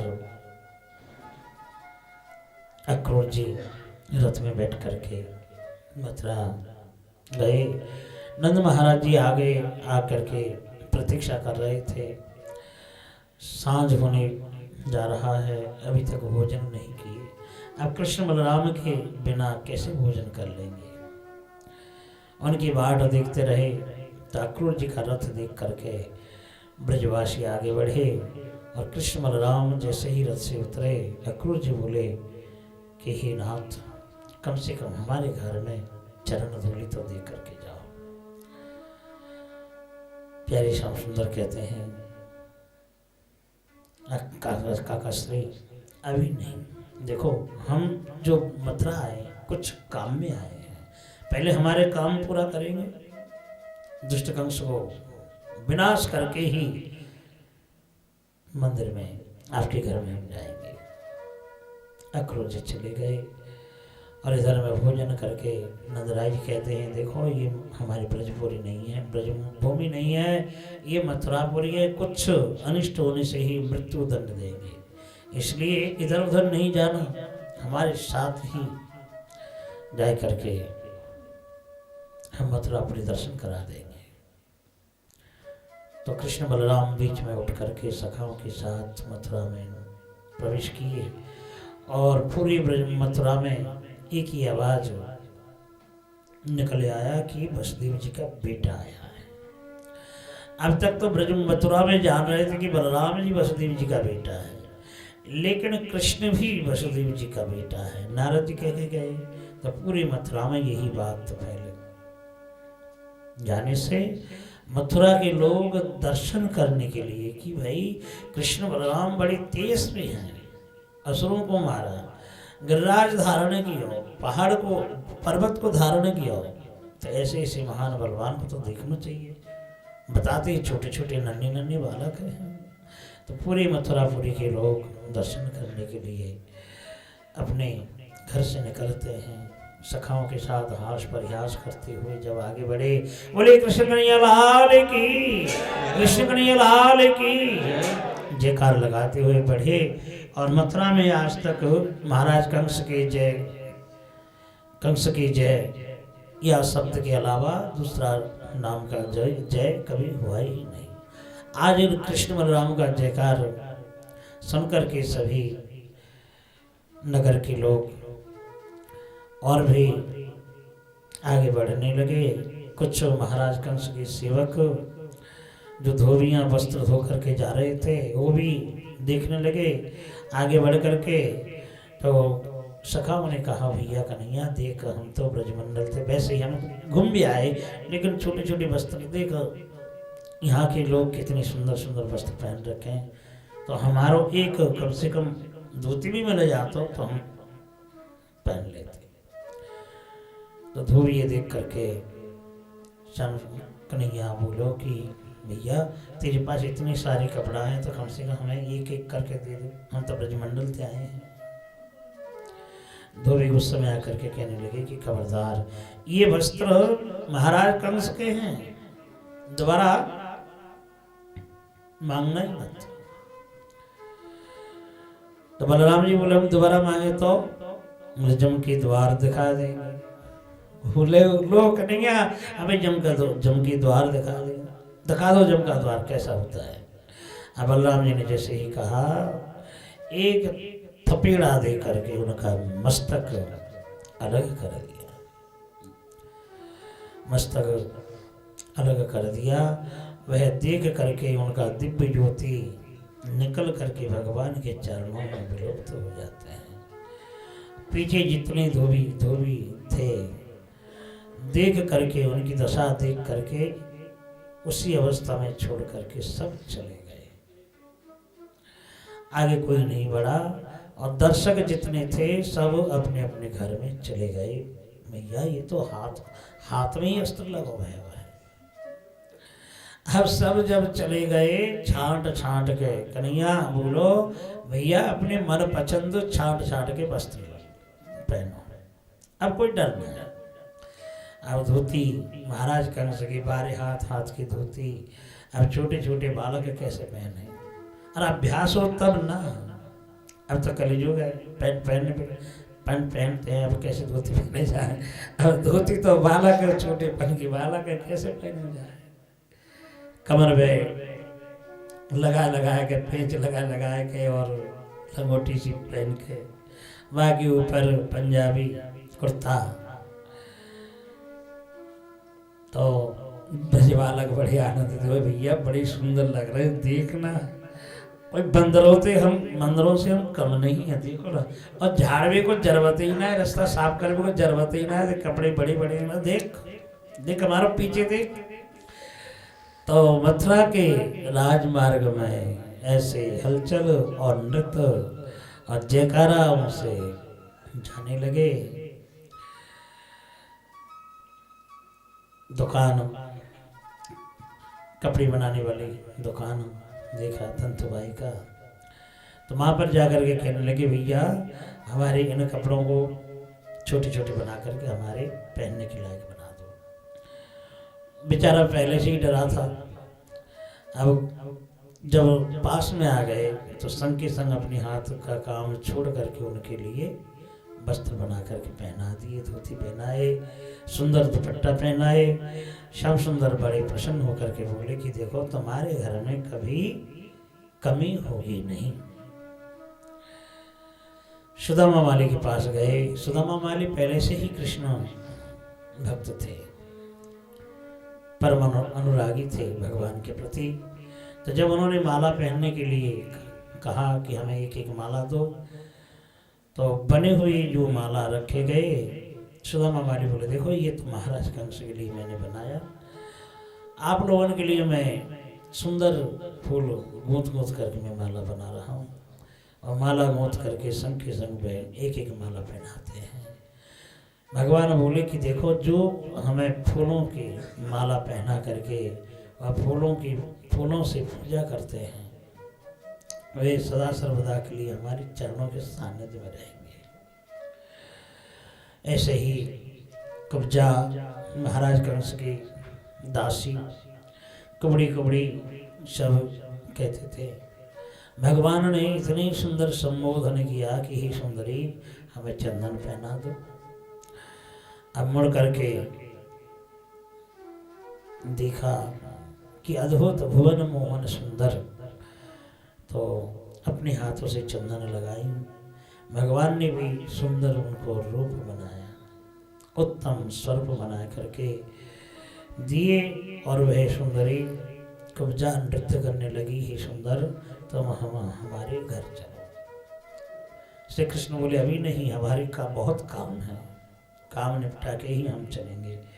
तो इस प्रकार दास्यस्महं सुंदर कंस सम्मता त्रिवक्र नामा जनुलेप कर्मणि मद्भावितं भोजपतिरति प्रियं बिना युवाम को उन्नतमस्तदर्हति। कुब्जा कहती हैं आज तक हमें सुंदरी किसी ने संबोधन नहीं किया, त्रिविक्रा कह करके हमें बुलाते हैं, लेकिन हे श्याम सुंदर तुम हमारे घर चलो। लेकिन श्याम सुंदर गए नहीं। हरिजिं कर्तुं मनश्चक्रे दर्शयन् दर्शनी फलम, भगवान के दर्शन से इस प्रकार फल प्राप्त होते हैं। जहाँ धनुष यज्ञ हो रहा था वहाँ पर पहुँच करके दर्शन करने की क्या, जैसे ही श्री कृष्ण धनुष को उठाए और उठा करके जैसे ही उन्होंने खींचा और खींचने के बाद दोनों तरफ बीच में से धनुष टूट जाते हैं। वज्र के समान आवाज हुआ। वज्रपात के समान आवाज होते ही कंस जान गए कि आज मेरा काल समीप आ गया। और जितने भी रखवाले थे ये भी दौड़ करके महाराज कंस को बताते हैं। तो इस प्रकार धनुष भंग करके महाराज नंद के पास फिर लौट के जाते हैं। और नंदराय जी को जब पता लगा कि ऐसे ऐसे धनुष भंग करके आया है, क्योंकि हम धनुष यज्ञ देखने के लिए आए और धनुष भंग करके आया, अरे कन्हैया न जाने दुष्ट कंस हमें कहाँ दंड देगो, कहाँ दंड देगो। कन्हैया बोलो बाबा जो है वो भी को तो है ही लियो, हम क्या करें। अब भी बड़ी डरने लगे। सवेरे रंगमंच में जाने की बात ही, लेकिन वे गए नहीं। महाराज कंस ने दूत भेजो, क्योंकि मैं इनके लिए ही तो रंगमंच बनाया गया हो। अब वे नहीं आए तो फिर कुछ काम का नहीं, इसलिए ब्रजवासियों को बुलाने के लिए दूत भेजे गए। और उनके आमंत्रण पा करके महाराज नंद फिर वहाँ पहुँचे। कृष्ण बलराम कहने लगे बाबा हो बाबा, देखो हम इतने दूर आए हैं मथुरापुरी देखने के लिए, रंगमंच देखने के लिए। आप सभी रंगमंच के ऊपर चले जाएं और हम थोड़े अंदर जाके देख लेते हैं। अब वे तो ऊपर चले गए रंगमंच में। अब कृष्ण बलराम अंदर जाने के लिए जैसे ही पांव बढ़ाए, चरण बढ़ाए, तो कुबलया पेड़ हाथी मिले। और वही समय कृष्ण कहते हैं कि माहो तो तुम हाथी को हटा लो, हम थोड़ा अंदर जाएंगे। माहुत कहता है कि तुम्हारी शक्ति है तो तुम हाथी के नीचे से निकल जाओ। बलराम जी बोले कि देखो भैया, हम हाथ जोड़ के कह रहे हैं, हम दर्शन कर भी आए, हम ऐसे हाथी के नीचे से कैसे चले जाएंगे, यदि कुचल दें तो। और नहीं तुम तो बड़े बलवान हो। श्री कृष्ण सूक्ष्म रूप धारण करके जैसे ही नीचे से निकल रहे थे, सुंड में पकड़ लिया, लेकिन भगवान तो और भी स्वरूप धारण करके एक तरफ खड़े हो गए। और जैसे ही उनकी गुस्से में आए और हाथी का पुच्छ धारण करके चक्राकार घुमाते और जैसे ही उन्होंने 100 हाथ दूरी में निक्षेप किया और निक्षेप करने के बाद ही कुबलया पेड़ वहीं समाप्त हो जाता है। बोलिए भक्तवत्सल भगवान की। पुच्छे प्रगृताति बलम धनुषो पंचविंशति। 100 हाथ दूरी में जाकर के प्राण को समापन करते हैं। तो इसलिए भगवान एक एक असुरों को वध करने लगे और मथुरा में उतना ही हलचल मचने लगा। देखो हाथी को मार दिया। तो ऐसे मथुरा के नगर निवासी सुन करके बड़ी बड़ी आंखें निकाल करके देखने लगे। कृष्ण बलराम जब अंदर गए तो अपने स्वरूप को उन्होंने विस्तार की। मल्लानाम असनी नृणांग नरवरौ स्त्रीणांग स्मरो मूर्तिमान गोपीनांग स्वजनो शतांकित भुजां शास्ता सपित्रो शिशु। भगवान वहाँ पर अपने स्वरूप धारण करके अपने भक्तों को दर्शन देते हैं। सुखदेव जी ने कहा, हे राजन, मथुरा की नागरियों ने देखा साक्षात कामदेव आया है, राजाओं ने देखा अपने शासनकर्ता राजा आया है, ब्रजवासियों ने देखा हमारी बालक आ रहे हो है, और मल्लों ने देखा हमारे संग में युद्ध करने वाला आ रहा है। तो ऐसे ऐसे अपने भावों के अनुसार सभी ने दर्शन किया। जादवों ने देखा हमारी साक्षात कुल दीपक आ रहे हैं। जब मल्ल युद्ध करने के लिए चांद्रमुष्टिक ने कहा तो उस समय भगवान कहते हैं देखो तुम्हारे शरीर वज्र के समान है और हमारे शरीर कोमल है, हम बालक हैं, हम कैसे तुम्हारे संग मल्ल युद्ध करें। मल्ल युद्ध तो बराबरी में हुए थे, आनंद आवे हैं। चाणूर कहने लगे कि देखो न बालो न किशोरस्तम न बलश्च बलिनांबर, न तुम बालक हो न तुम किशोर हो, तुम तो बल के भी बलवान हो।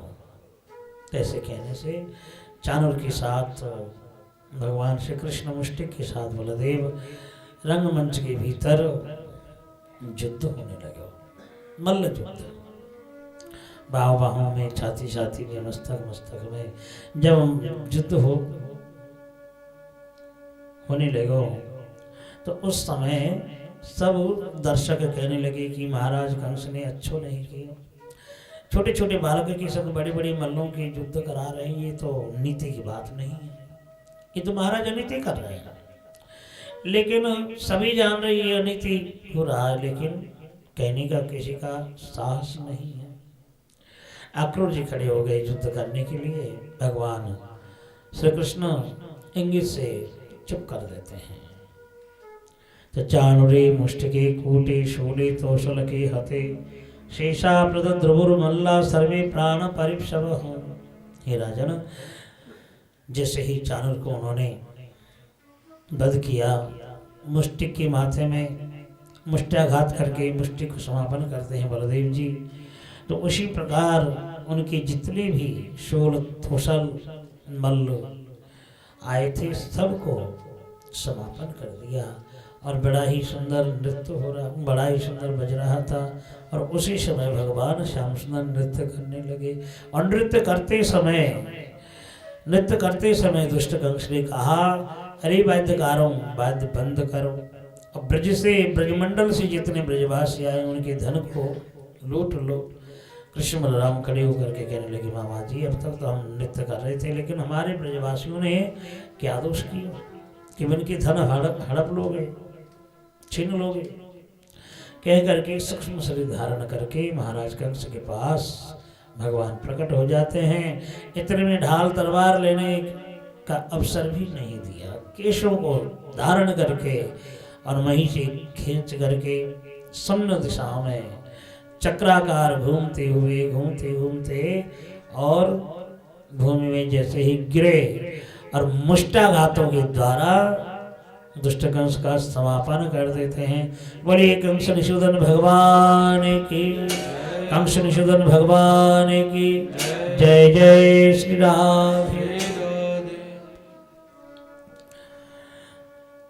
तो इस प्रकार कंस का निधन किया और सभी लोग जान जाएंगे, इसलिए भगवान श्री कृष्ण अपने एक हाथ से महाराज कंस का हाथ खींच करके जमुना जी के किनारे में ले जाए करके अंत्येष्टि क्रिया संपन्न करते हैं।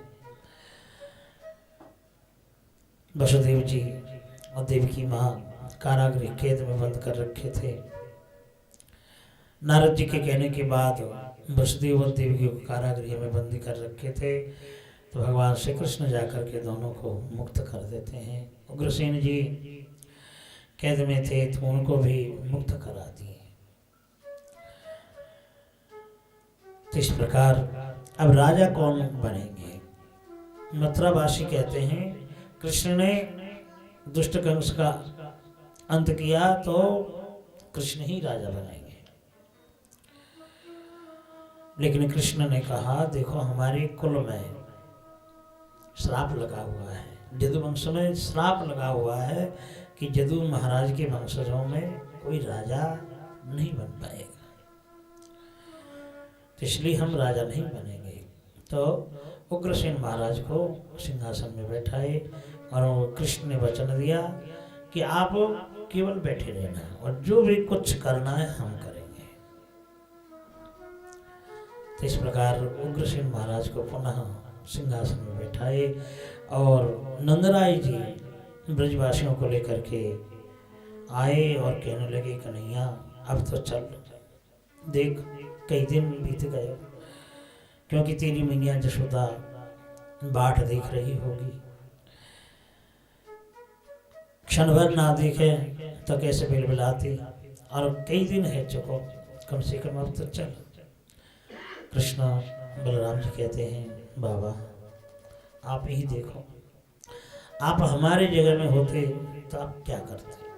अभी अभी दुष्ट कंस मारे हुए हो, अब दुष्ट कंस के और भी कितने दैत्य हैं, मित्र हैं, अब वे आए के मथुरा आक्रमण करें तो रक्षा करने के कार्य कोई नहीं है।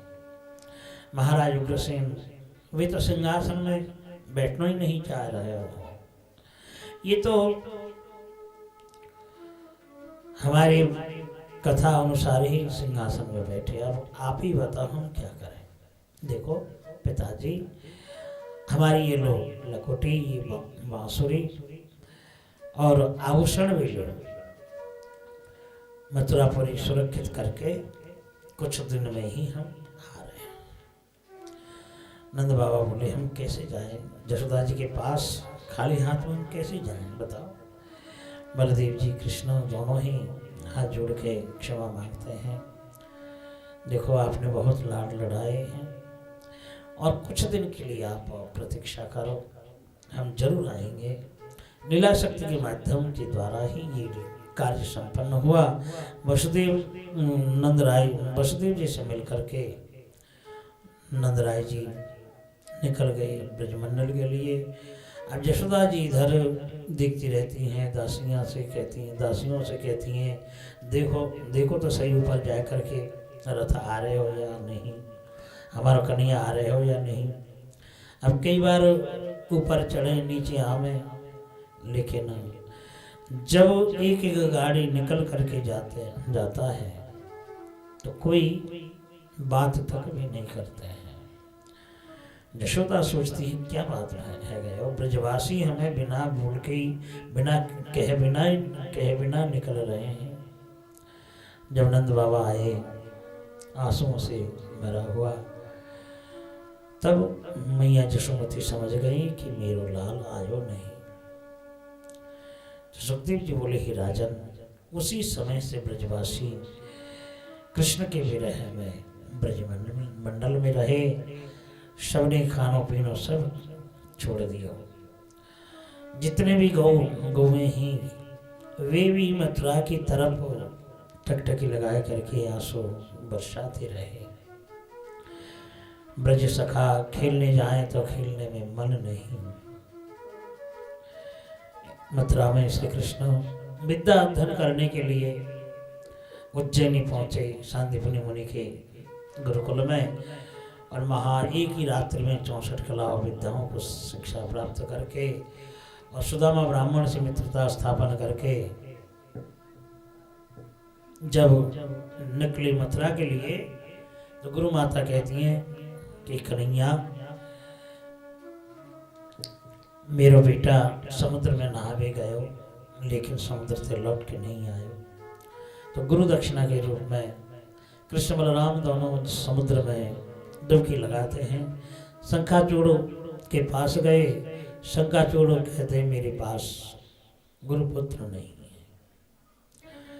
तो शंखचूड़ को मार करके जमलोक गए और जमलोक से गुरुपुत्र को ला करके गुरु माता के हाथ में समर्पण कर देते हैं। तो इस प्रकार गुरु दक्षिणा दे करके अपने मथुरा में जब लौटे, अब मथुरा आने के बाद ब्रजमंडल की एक एक बात मन में आवे लगो है। ब्रज बिसरत नाही। श्री कृष्ण मन को अन्यत्र ले जाने के लिए बहुत कोशिश करते हैं, लेकिन ब्रजमंडल की याद आती है। गोपियन की तन मनस का तदा लाफा तद विचेष्टा उन्हीं के प्रति आत्म समर्पित कर रखी थी। अब उनकी बातों को जब याद करने लगे, मैया यशोदा की, बाबा नंद के, गौओं की, तो ऐसी अवस्था में उद्धव के हाथ पकड़ करके कहते हैं, उद्धव तुम तो बड़े ज्ञानी हो, गुरु बृहस्पति से शास्त्र अध्ययन किए हो, तो ब्रज गोपियों को ज्ञान देने के लिए तुम ही जाकर के उनको कुछ सांत्वना दे करके आओ, क्योंकि तुम बिना उन्हें कोई ज्ञान दे नहीं पाएंगे। वृष्णीनां प्रवरो मंत्रे कृष्णस्य दयितो सखा शिष्य बृहस्पति साक्षात् उद्धवो बुद्धिसत्तमः। हे राजन, ये उद्धव वृष्णिनां प्रवरो मंत्री, वृष्णि मक्षों में महामंत्री रहे और गुरु बृहस्पति के शिष्य, बुद्धि में साक्षात बृहस्पति। तो वही उद्धव को ब्रजमंडल में भेजे। कोई पहचान नहीं पाएंगे, इसलिए अपने चिन्हित दुपट्टा और फूलों की माला पहना करके ब्रजमंडल में भेजे। तो इस प्रकार ब्रजमंडल जब आए उद्धव, जहाँ पर रथ खड़ा हुआ था उस जगह का नाम है उद्धव क्यारी, नंदगांव में अब भी है वह जगह उद्धव क्यारी। और वहीं पर उतर करके पूछते हैं महाराज नंद और नंद के घर कहाँ है। तो जब उद्धव जी महाराज नंद के द्वार में पहुंचे, रथ की आवाज आई, मैया यशोमती मक्खन की कटोरी लेकर के निकलती हैं। आलिंगन करने के लिए जैसे ही आगे बढ़ी, मुखमंडल देखते ही ये तो मेरो कन्हैया ना है, ये तो उद्धव है। देख करके धीरे धीरे पीछे हटती रही और घर में जाए के दीवार के सहारे बैठ गई। नंदराय जी धीरे धीरे आगे बढ़े, उद्धव को साथ लेकर के भीतर लाए, सिंहासन में बैठाए। पड़ोसी में से मिष्टान्न बनाए करके फिर भोजन कराते हैं। अर्थात इसका कहने का तात्पर्य है कि उनके घर में श्री कृष्ण जाने के बाद कभी चूल्हे में अग्नि जलाई नहीं, रंधन की नहीं। कृष्ण जाने के बाद ना तो उन्होंने झाड़ू लगाया मैया यशोमती या दासियों ने, ना रंधन कियो ना भोजन किया। शायद अब आ रहे हो, शायद आ रहे हो, न जाने कहाँ खायो या न खायो। यहाँ तो कितने बार मैं 8-8 बार करके खवाती, और वहाँ कौन खवावे वो, मैं गर्म जल करके नभाम। तो ऐसे ऐसे मैया सोचती रही। तो सुखदेव जी बोले, ही राजन, उद्धव जब नंदराय जी के पास बैठ गए तो उद्धव नंदराय जी कृष्ण के गुणगान गाने लगे। उद्धव मेरो कन्हैया बहुत गुणवान हो, और यह ब्रज में जब खेल तो सब सखा आए के घेर ले, तो सखियाँ आती, गोपियाँ आती, अपने अपने दरवाजे में खड़ी रहती, हमारे घर में आए के बहानों ले लेके मुखारविंद दर्शन करके चली जाती। हमारा कृष्ण बहुत गुणवान है कह करके आंसू बहाते रहे। और भी कहने लगे, जब हमारा कृष्ण हंसतो तो वह हंसी देख के हम सब कुछ भूल जाते हैं। उद्धव जी अब कैसे भी इनको सांत्वना दें, कृष्ण के गुण में बेहाल है रहे हैं। तो उस समय उद्धव जी कह बैठे कि देखो ब्रजराज, आप दोनों ही परम भाग्यवान हैं। आपके जुबाम श्लाघ्य तमो नूनम देहि नामिह मानद, नारायणोऽखिल गुरो यद कृतामतिरिदृशि। आप दोनों ही परम भाग्यवान हैं, क्योंकि नारायण जैसे भगवान के प्रति ऐसे मनोभाव रखे हैं। देखो आप जिसके कारण आंसू बरसा रहे हैं, ना तो उनकी माता है, पिता हैं, सगे संबंधी हैं, ना आत्मीयों न परश्चापी, ना उनकी जन्म है, ना उनके अंतर ध्यान है। यशोदा जी कहती हैं उद्धव, जब जन्म ना है, देखो हमारे कृष्ण को जन्म ना है, माता पिता ना है, तो हम कौन हैं? हम कौन हैं? तो कौन पढ़ा भी आयो, कौन ज्ञान दे भी आयो। हमारे घर में खेलो कूदो और माखन चोरी करके खाओ, हमने लाड़ लड़ायो गोदी में, कैसे कैसे नंद महोत्सव करो, और तू कह रहे हो कि माता नहीं है, पिता नहीं है, सगे संबंधी नहीं है, तो पूरे गांव बसो है वो है। अब मैया यशोमती की बातें सुनकर के वो तो चुप हो जाते हैं। माँ के इद्यतांग महाभागो रक्षत कृष्ण मंथ के। उद्धव जी कहते हैं, हे भगवान आप दोनों शांत हो जाओ, फिर कृष्ण को आप दर्शन करेंगे। कृष्ण साधारण मानव नहीं है, वे साक्षात भगवान है। उद्धव नंदराज जी कहने लगे कि उद्धव तुम्हारी पास शायद हमारा कन्हैया भगवान हो, लेकिन हमारे लिए तो हमारे बालक है। अब एक बात बता उद्धव, जब कृष्ण साक्षात भगवान है और ऐसे भगवान रूपी बालक को हम त्याग कर दें, तो हम त्याग सकें?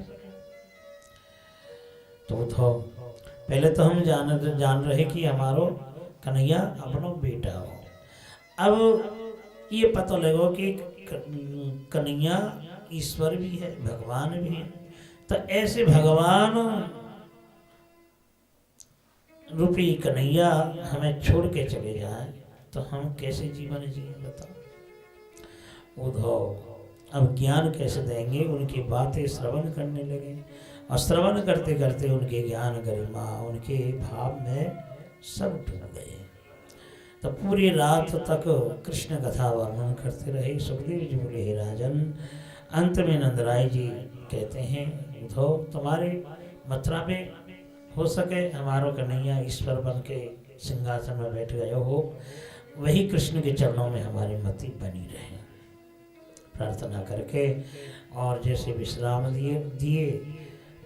दियो बाबा नंद जी ने, तो उद्धव जी वहाँ से निकल गए और जिधर देखे उधर ही सुनो, गोपियाँ बैठी रही, गोपियाँ जमुना जी के किनारे बैठी रही। राधा जी भाव में विभोर बन के एक भौरा चरण छूने के लिए आई थी, और उस समय भौरा को हटाने के लिए प्रलाप करने लगी, भाव नेत्र में दर्शन करने लगी। उद्धव जी उसी समय निकट आ रहे थे।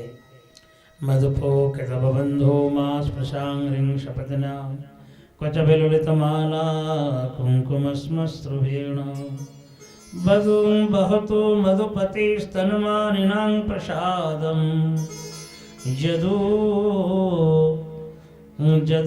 सदसि विडम्ब्यं यस्य दूतस्त्वमीदृक्। हे मधुप, तेरे जो मित्र है ना, वे बड़ा ही कपटी है, और कपटी जैसे तेरो भी मन है, और तेरो कपटी जैसा कारो है ना, तू भी कारो है। ये हमारे पास मत आवे, तो यहाँ से चलो जाओ, क्योंकि यहाँ चरण छुए को तेरो सौभाग्य नहीं है। जब तेरो कपट मित्र ही मेरो चरण स्पर्श नहीं कर पावे, और हमारे सखीन के चरण स्पर्श करके पवित्र हो करे हैं, तो इन चरणों को कैसे छीलेगा? तो राधा जी वर्णन करते करते, काले रंग के पुरुष कभी अच्छे नहीं होते हैं।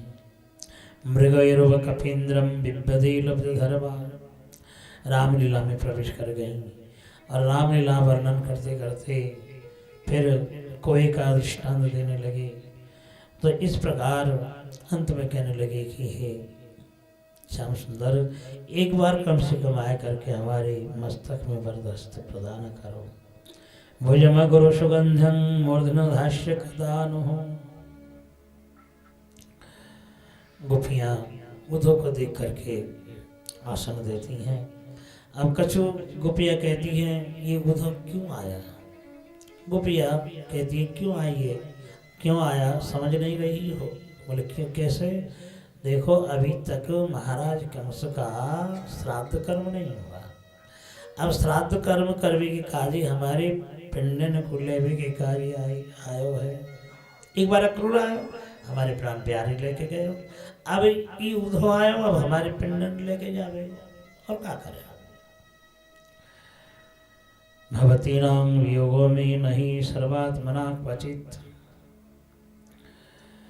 तो उद्धव गोपियन की बात सुन करके, श्रवण करके उनके चरणों में प्रणाम करते हैं। गोपियाँ कहती हैं उद्धव तुम जब मथुरा जाओगे तो हमारे तरफ से कुछ संदेश देना, हमारी तरफ से संदेश देना। हम तो उनकी दासियाँ हैं। भले ही भगवान हमें ठुकरा सकें लेकिन हम उनको कभी छोड़ने वाली नहीं है। भले कितना भी हमें ठुकराते रहें, एक बार आए करके हमें दर्शन दे करके चले जाए, ऐसे कह देना। इस प्रकार उद्धव जी उनके चरण वंदन करते हैं, बोले भक्त वत्सल भगवान की जय हो। गोपियाँ उद्धव जी से कहती हैं तन मन जीवन श्याम का, श्याम हमारा काम। तन मन जीवन श्याम का, श्याम हमारा काम।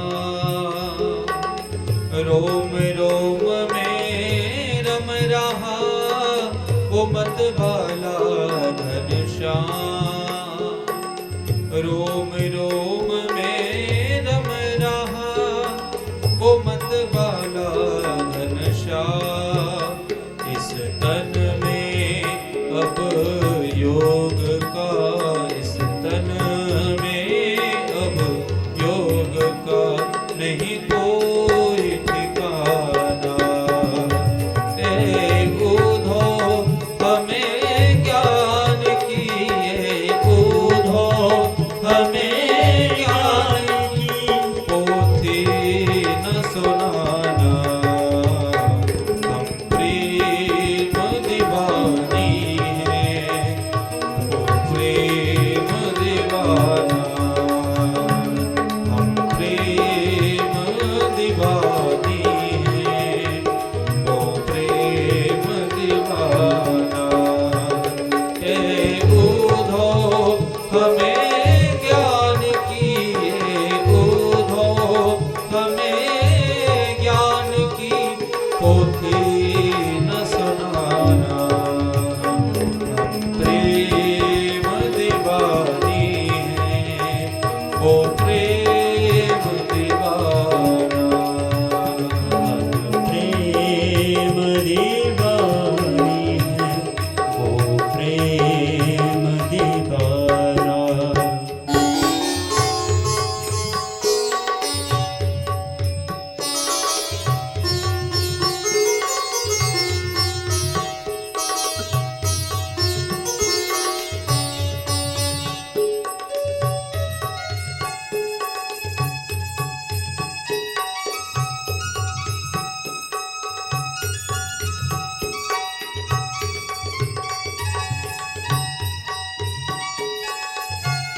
सोअन को हरि सन्मुख ले जाओ। ओधो तुम असोअन को हरि सन्मुख ले जाओ। पूछे हरि कुशल तो चरणों में दियो चढ़ाए। पूछे हरि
प्रेम